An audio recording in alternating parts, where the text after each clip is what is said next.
K സുധാകരനുമായുള്ള ഏറ്റുമുട്ടലിൽ തിരിച്ചടി നേരിട്ട് പ്രതിപക്ഷ നേതാവ് വി ഡി സതീശൻ കെ സുധാകരനെ KPCC അധ്യക്ഷ പദവിയിൽ നിന്ന് മാറ്റി സമ്പൂർണ്ണ പുനഃസംഘടന വേണമെന്ന ആവശ്യം ഹൈക്കമാൻഡ് നിരാകരിച്ചതും സുധാകരനുമായി സഹകരിച്ച് മുന്നോട്ടു പോകണമെന്ന ഹൈക്കമാൻഡ് താക്കീത് നൽകിയതും സതീശന് വലിയ തിരിച്ചടിയായി. അതേസമയം സുധാകരനെ പിന്തുണച്ച് കൂടുതൽ നേതാക്കൾ രംഗത്തെത്തുകയാണ്. ദൃപൻ ചക്രവർത്തി തയ്യാറാക്കിയ റിപ്പോർട്ടിൽ.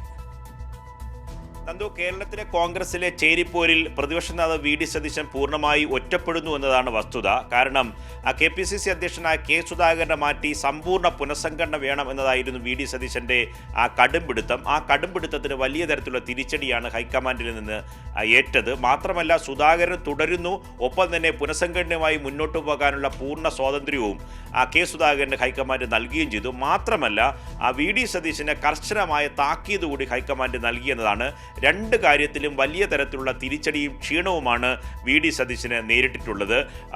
ഇക്കാര്യത്തിൽ കെ സുധാകരൻ തുടരാനുള്ള സാഹചര്യം ഒരുങ്ങിയത് മുതിർന്ന നേതാക്കളുടെ പിന്തുണയാണ്. വി ഡി സതീശൻ മറുഭാഗത്ത് നിന്നുകൊണ്ട് കെ സുധാകരൻ മാറണമെന്ന് ആവശ്യപ്പെട്ടതോടെ തന്നെ എ ഗ്രൂപ്പിൻ്റെ പ്രബലരായ നേതാക്കളും ഒപ്പം തന്നെ രമേശ് ചെന്നിത്തല പോലെയുള്ള വളരെ സീനിയർ ആയിട്ടുള്ള AICC വർക്കിംഗ് കമ്മിറ്റി അംഗത്തിൻ്റെയൊക്കെ തന്നെ പിന്തുണ കെ സുധാകരന് അനുകൂലമായി മാറി. ഇതാണ് സതീശനെതിരെയുള്ള വികാരം ഹൈക്കമാൻഡിൽ രൂപപ്പെടാനുള്ള കാരണമെന്നതാണ് സൂചന. മാത്രമല്ല, കൂടുതൽ നേതാക്കൾ കെ സുധാകരന് പിന്തുണയുമായി ഇന്നും രംഗത്തെത്തിയിട്ടുണ്ട്.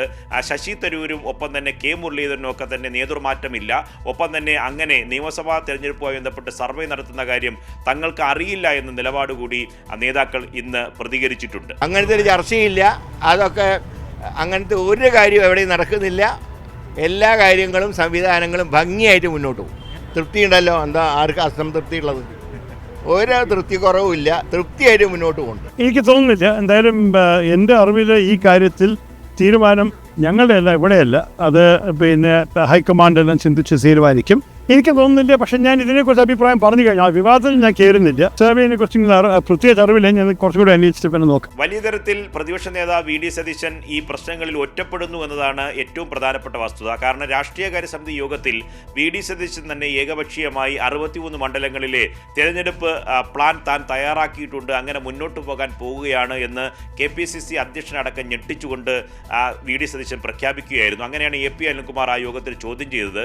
ഇക്കാര്യത്തിൽ ഹൈക്കമാൻഡിന് ആ യോഗത്തോടെ കാര്യങ്ങൾ ബോധ്യമായി. കാരണം ഈ KPCC അധ്യക്ഷനെ മുഖവിലേക്ക് എടുക്കാതെയാണ് പ്രതിപക്ഷ നേതാവ് മുന്നോട്ട് പോകുന്നത്. ഇതും വലിയ തരത്തിൽ വി ഡി സതീശൻ തിരിച്ചറിയായി. മറ്റൊരു പ്രധാനപ്പെട്ട കാര്യം, രമേശ് ചെന്നിത്തലയ്ക്ക് സാമുദായിക നേതാക്കളിൽ നിന്ന് പിന്തുണ ലഭിക്കുന്നു.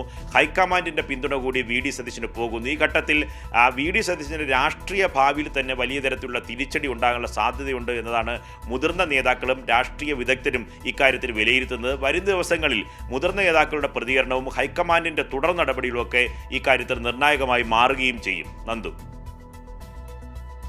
ശരി, ആരൊന്നാമതെത്തണം എന്ന നിലയിൽ ഇരു നേതാക്കളും തമ്മിൽ തർക്കം നടക്കുമ്പോഴാണ് വി ഡി സതീശന് വലിയ രീതിയിലുള്ള തിരിച്ചടി ഇപ്പോൾ ഹൈക്കമാൻഡിൻ്റെ ഭാഗത്തുനിന്നും കിട്ടിയതെന്നുള്ളതാണ് ഇതിൽ ഏറ്റവും പ്രധാനപ്പെട്ട കാര്യം.